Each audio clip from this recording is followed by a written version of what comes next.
Welcome to the chair. I have a child and she's a female. So I want to make sure that she don't go through these things. But not only that, I wanted to make sure that I can love my child to the best of my ability without holding back any type of love or any type of bad energy or negative energy. With the energy honestly towards the person is no longer there, but I felt like I needed to release it to my mom first. First off, the Holy Spirit told me to release it to my mom first, because I felt like, it would not be right for me not to release it to my mom first off, because it just didn't feel right.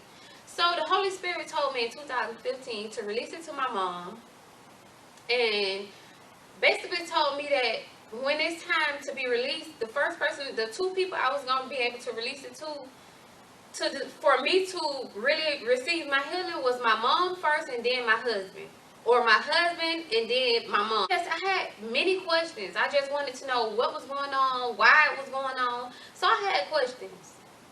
And I just needed the answers, because I felt like for me to love my own child to the best of my ability, I needed answers from my mom, because I just didn't want to sit and assume y'all probably get it, but I just didn't want to sit and assume something that wasn't true. So I needed the answers. So I asked her the questions, and I wanted to know what was going on. So after that conversation, I had to really pour out, and a lot of people really don't know. Let me tell y'all something before I mention it. Us being saved is not no cookies and cream. It's not sweet. Like, it is a journey. You have to go through things to get the best out of things. Like, you have to go through in order to. I'm not gonna say you have to go through, but you go through, and then after the going through, after you go through, comes the blessings. So it's like, I had to accept the simple fact that, yeah, this happened. Yes, stuff happens. But now God has me at a place where I could never imagine. Like, honestly, like, I'm so grateful and so glad to be in God. It's ridiculous. So I just like I always like, I just always thank God because of certain things that I've been through. And two, I realized that a lot of people will put you on pedestals when you're in the church, when you're in this for church people. I'm sorry, I just gotta say it. Us church people is so harsh, so hard, so judgmental. And then we wonder why people don't come to ministries. It's simply because, especially the older people, y'all are not loving, you're not welcoming, you're not caring. Like, we really saying that we love God and we're a child of God, but we're not carrying his spirit. And God knows I'm not apologizing about this, because this is the reason why God cannot get into his people, especially our generation, is because they feel like once they walk into the church, boom, they're being judged, which they are. So, like, I feel like, they kind of put us on pedestals where they expect us to be perfect. They expect us to not mess up. They expect us to be just, on this stool where we just don't have to come down. We shouldn't come down, but that really stresses people out. And this is why a lot of people go into suicide. This is why a lot of people in the church go into depression, because of church folks. Not those people that love God and carry the spirit of God. Church folks. And I don't know if y'all get what I'm saying, but I hope y'all do. So with that being said, a lot of people, even my own family, even some of my friends, like, they will put me on this pedestal where if I make a mistake, oh, I'm this, oh, I'm that, I think I'm better than people. I think I'm just up there. I think my poop don't stink. Like, I mean, I done heard it all. I done heard it all. It's ridiculous. So, like, they would literally try to put you on this pedestal and don't know to have, cannot walk in your shoes, not even for 2 seconds. So it's like, of course, y'all see me carry myself up. I was raised that way. Anybody that know my grandma, like Trishan, some of y'all do. I know half of y'all do. But anybody that knows her, she made sure, like, if you even if you go to the garbage can, you better be dressed. Like, none of that. And that's just how she was. So, you know, I'm the type of person where I'm gonna keep myself up, of course. I'm gonna dress myself up. I'm gonna make sure I'm looking nice. I'm gonna make sure I'm carrying myself, you know, as who I am. But we sometimes forget that when we take these clothes off, like, we have to deal with stuff, like, period. So I guess because of people seeing that, how I carry myself, that I keep myself up, you know, that I have a job. I have, you know, these. I don't know what y'all think I have. I don't know. I'm not rich. I struggle just like y'all struggle. I bleed just like y'all bleed. Like, that's the reality of it. So, you know, so it's like people will literally put you on this pedestal, but they don't know the half of what you've been through to get where you at. They don't. The reason why is because they don't try to think about half of something that somebody done went through. They don't try to think about, oh, you know, well, I wonder what she went through. I wonder how she got what she got, or I wonder how she moved the way she moved. Like, we again, you know, like, I love my mom to death, but it was a time where, as I was a child, where I felt as though I was pressured to go back and live with my mom. And I didn't really have an issue with it because I really wanted to get to know my brothers and sisters. Like, I really wanted to be around more kids because at my grandma's house, those that know her, like, we really didn't.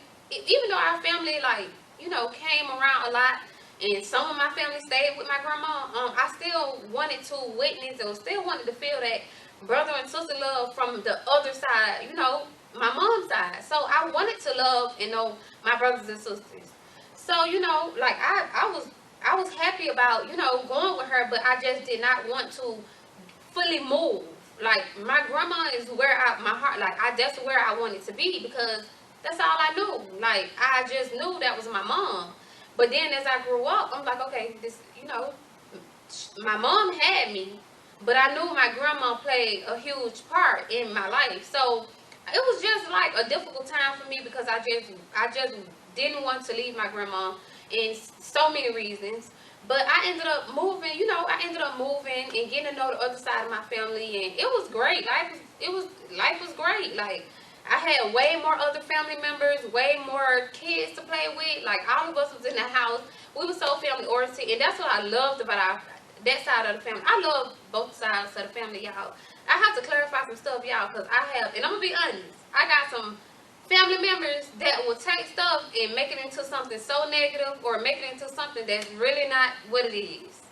I'm gonna put that out there. But, you know, I loved my family because we were just all in one house. Honestly, like, it was at least, I'm sorry, y'all, but it was at least 15 of us, probably more, in a 5-bedroom house. Y'all know what I'm talking about in Friend Village. Friend Village was the spot, y'all. I'm just saying. But, you know, it was a lot of us, but I love that because we were so family oriented. Like, we ain't really need to go outside to play with friends because everybody was in the house. We would have these nights where we would get together and we would sing and we'll play games and, you know, like, do stuff family would do. Like, so I enjoyed that. I enjoyed going around my family. Like, I enjoyed everything about it. But for some reason, I just still, at the end of the day, wanted to go back home. My grandma, like, that just was home for me. So, like I said, the transition it was kind of hard for me, but I knew I had to get over it. Didn't know what was going on.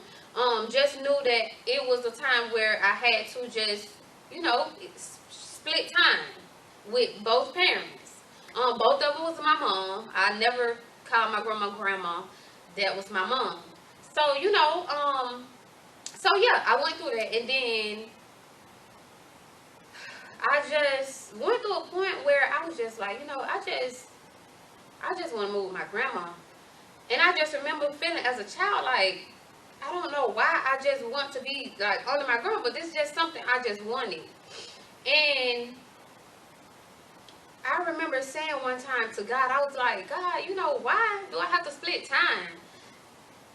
Like, I wanted a relationship with my mom so bad, but my mom worked. She worked a lot. And Mom, I love you and I thank God for you. Like, I really do. My mom worked a lot. She made sure we had, like, we never went without. She made sure, like, we had. So I knew her working was not in vain. Plus, she was going to school. Plus, in church. So there wasn't a time where I questioned her about, well, what you doing? Like, but I just felt as a child like there was no time spent. Like, I did not get a chance to build that mother and daughter relationship with her. So I felt like, okay, I'm not getting it here. So I know I can get the attention with my grandma make because it's just us there. So that's why I wanted to always go back to my grandma's house, because I just felt like the love and the attention was in that area. And so there was a time where I was so desperate. Like, I was so desperate, like, for my mom attention. But I just knew, like, it wasn't just me. I knew it was my other sister. I knew it was my brother, and then my other sister, my older sister. So of course I was never like, oh, mom, I need your time, because my mom, honestly, and I'm gonna be real.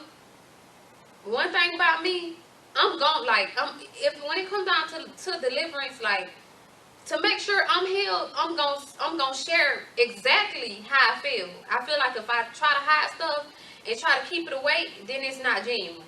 So at the time, I felt like my mom was so mean. I felt like she wasn't loving at all. I felt like I just didn't feel comfortable.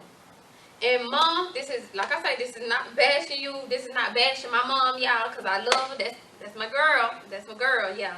But I was a child. These was the things that I was feeling towards her. Like, I just gotta be honest. As a child, I was. So, I just used to question God a lot. Mind y'all, I knew nothing about God. And it's just me being honest. I really did. I knew nothing about God. But I remember hearing my mama pray one night. And I was like, okay, well, she talking to somebody. So I would just always talk to God. I knew the name. I knew God. Like, the name God. But I just didn't know, like, having a relationship with him. Not knowing that God was doing some things in that time. So it was a lot. It was a lot as an 8-year-old. And a lot of things happened. One of the things happened was that as I was young, it's just certain things that you remember. But honestly, like I said, a lot of people would feel like I'm living his best life, or I'm doing well. And at this state, I am. I cannot complain. I have nothing to complain about at this moment. But I had to go through things to get to this point, like, to this moment. Y'all don't understand, like, literally.